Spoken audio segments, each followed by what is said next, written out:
قومی اسمبلی کے انتخابات، نون لیگ کا 75 اراکین کے ساتھ دوسرا اور پی پی کا 54 کے ساتھ تیسرا نمبر۔ ایم کیو ایم 17 حلقوں میں کامیاب رہی۔ جے جو آئی پاکستان نے 4، کاف لیگ نے 3 اور آئی پی پی نے 2 سیٹیں اپنے نام کی۔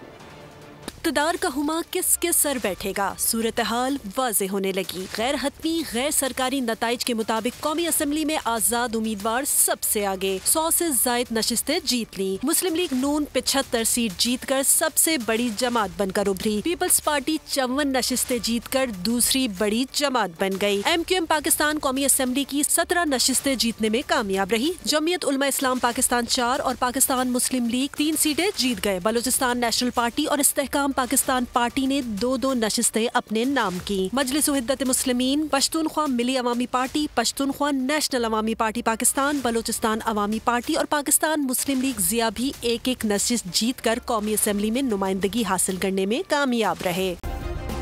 سبسکرائب کریں اور بیل دبائیں تاکہ کوئی خبر رہ نہ جائے۔